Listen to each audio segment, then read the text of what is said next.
여러분 안녕하세요. 코코아빠 아이겠습니다. 토트넘 허스퍼의 손흥민 선수가 프리미어리그 시즌 6호 골이자 통산 99호 골을 넣으며 토트넘이 노팅엄 포레스트를 상대로 3대1 승리하는 것에 크게 기여했습니다. 또한 이 승리를 통해 최근 경질설까지 나오고 있던 콘테 감독의 생명은 조금은 안정적으로 연장될 수 있는 상황이 되었습니다. 오늘은 이 경기에서 짚어봐야 할 중요한 포인트 몇 가지와 손흥민 선수의 골 장면 분석에 대해서 이야기를 해보려고 합니다. 그럼 그 이야기 바로 시작하겠습니다. 우선 이 경기가 시작하기 전 많은 국내 팬들이 고무적으로 생각한 것은 그동안 항상 발생하던 손흥민과 페리시치의 세트 묶음이 깨졌다는 것이었습니다. 손흥민 선수가 선발이면 페리시치도 같이 선발이다가 손흥민 선수가 벤치에서 시작하면 신기하게도 페리시치 역시 동반 벤치였죠. 이런 문제점에 대해서는 국내 여러 채널에서 수차례 이야기를 해왔는데 오늘은 드디어 콘테 감독이 페리시치와 손흥민을 갈라놓는 선발 라인업을 가동했습니다. 그리고 그 효과는 그대로 경기에서 드러났습니다. 제가 지난 영상에서도 언급한 바가 있는 부분인데요. 손흥민 선수는 오늘 골을 포함해 이번 시즌 프리미어리그와 챔피언스리그를 통틀어 총 8골을 넣었고 그중 거의 전부에 가까운 7골을 페리시치와 함께하지 않을 때 득점해 본인 득점의 약 88%를 without 페리시치 때 만들어낼 수 있었습니다. 어쩌다 하나도 아니고 무려 득점의 8분의 7이 페리시치가 없을 때 나왔다면 이건 반드시 유의미하게 받아들여야 할 통계라고 생각합니다. 물론 FA컵에서는 페리시치와 함께하며 2골을 넣기도 했습니다. 그러나 그 경기에서는 페리시치가 윙백으로 출전하지 않았고 중앙 센터포워드로 나왔었죠.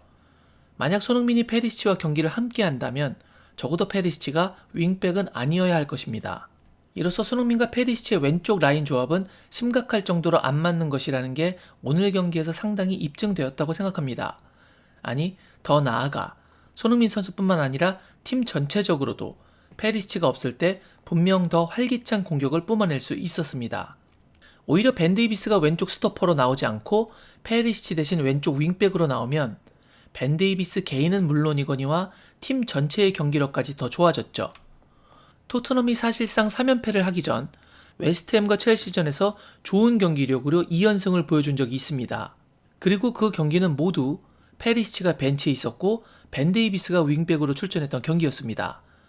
또한 오늘 경기도 벤 데이비스가 윙백으로 나섰고요. 이러자 오른쪽으로만 치우치던 공격 라인이 왼쪽에서도 살아나며 토트넘이 전혀 다른 팀이 될 수 있었던 것이죠. 지금 보시는 것은 오늘 벤 데이비스의 히트맵과 지난 울버햄튼전에서 페리시치 히트맵입니다. 확연하게 차이가 나죠?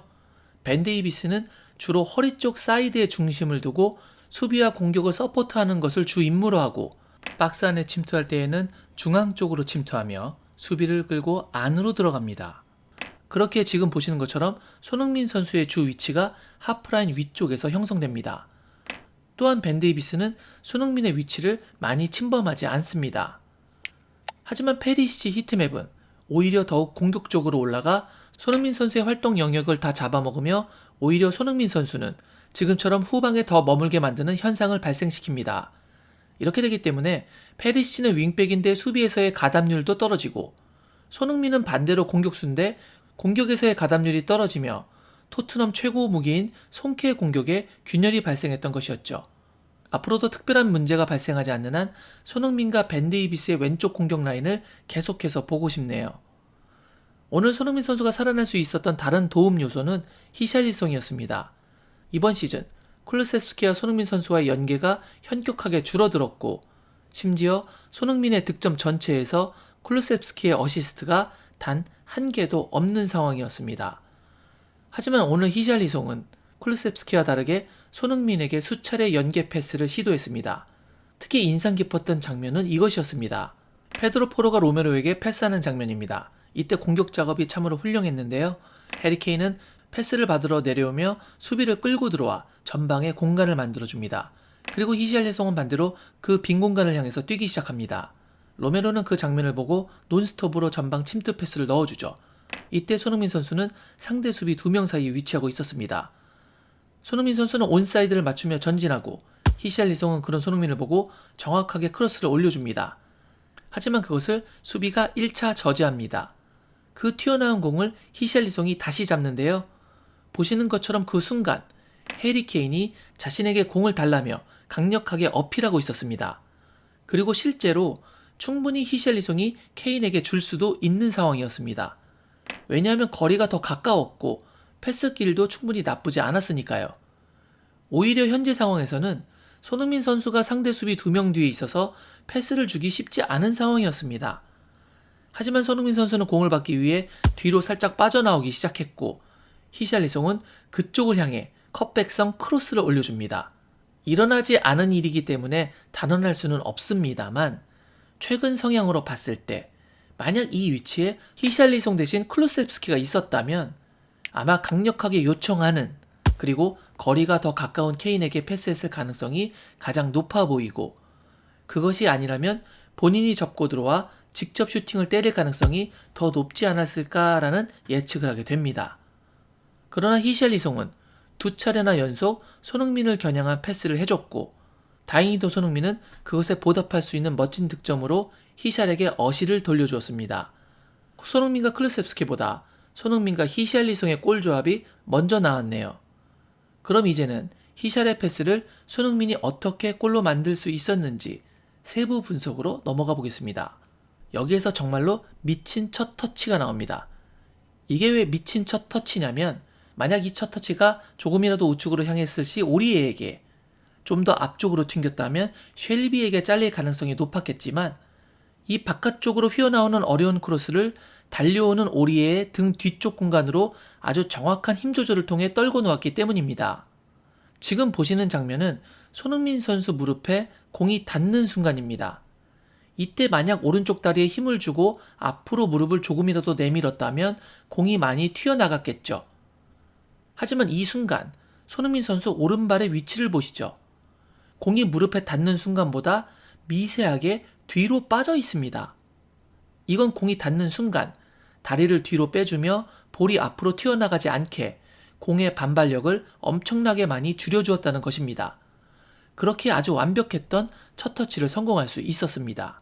대단했던 건 첫 터치의 거리뿐만이 아닙니다. 이 터치는 오리에가 달려오는 반대 방향으로 공을 떨궈 놓았기 때문에 오리에의 역동작을 발생시키며 순간적으로 상대 수비 한 명을 삭제시켜버린 볼 컨트롤이 되었습니다. 이렇게 오리에가 벗겨지자 그 커버를 위해서 쉘비가 오기 시작합니다. 이때 손흥민은 오른발로 공을 왼쪽으로 한번 치고 나갑니다. 이러면 오리에와는 공이 더 멀어져 안정적인 후속 동작이 가능해집니다. 또한 쉘비뿐만 아니라 나바스 골키퍼까지도 순간적으로 몸의 중심이 이쪽으로 움직일 수밖에 없게 만드는 볼 컨트롤 동작이죠. 보시면 손흥민 선수가 오른발로 공을 왼쪽으로 세컨 터치 가져가기 전 나바스 키퍼 위치는 여기인데 공을 왼쪽으로 치고 나가자 이만큼 오른쪽으로 이동을 하게 됩니다. 이렇게 중심 이동이 이루어지고 있는데 역동작이 걸리는 왼발 파포스트 슈팅이 나오니 나바스라고 하더라도 도저히 막을 수가 없었던 것이죠. 작다면 작은 동작들이지만 그런 것들이 켜켜이 쌓여서 결국 큰 차이를 발생시키며 만들어지게 되는 귀중하고 값진 득점. 그렇기에 오늘은 정확했던 왼발 슈팅도 칭찬하고 싶지만 상대 수비 3명을 모두 역동작으로 무력화시켰던 무릎 퍼스트 터치와 세컨 터치를 만들어낸 오른발을 자세하게 조명하고 싶었습니다. 이렇게 모처럼 좋은 경기를 하고 나니까 지난 밀란전에서도 이와 비슷한 라인업을 가지고 나왔으면 어땠을까라는 아쉬움이 드는 것도 사실입니다. 하지만 아쉬움을 뒤로 하고 이제 남은 경기에서 손흥민 선수가 계속 득점에 성공해 부디 리그 통산 100헛골은 물론이거니와 이번 시즌 역시 2자릿수 득점에 성공하는 시즌을 보낼 수 있길 바라게 됩니다. 다만 교체로 나간 후 손흥민 선수가 왼쪽 햄스트링에 아이싱을 한 것이 화면에 잡혔는데 부디 햄스트링에 부상이 생긴 것이 아니길 기원합니다. 이제 다음 경기는 사우스햄튼 원정 경기입니다. 현재 사우스햄튼은 맨유전을 앞둔 상태에서 리그 꼴찌입니다.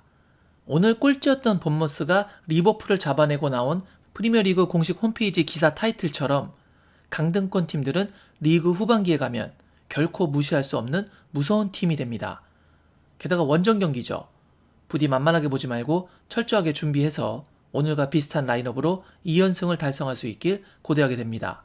오늘 제가 준비한 영상은 여기까지였습니다. 오늘 영상이 마음에 드셨다면 구독, 좋아요, 알림 설정 부탁드리겠습니다. 저는 다른 더 좋은 영상으로 여러분께 인사드리겠습니다. 그때까지 늘 건강하시길 바랍니다. 역시 I guess.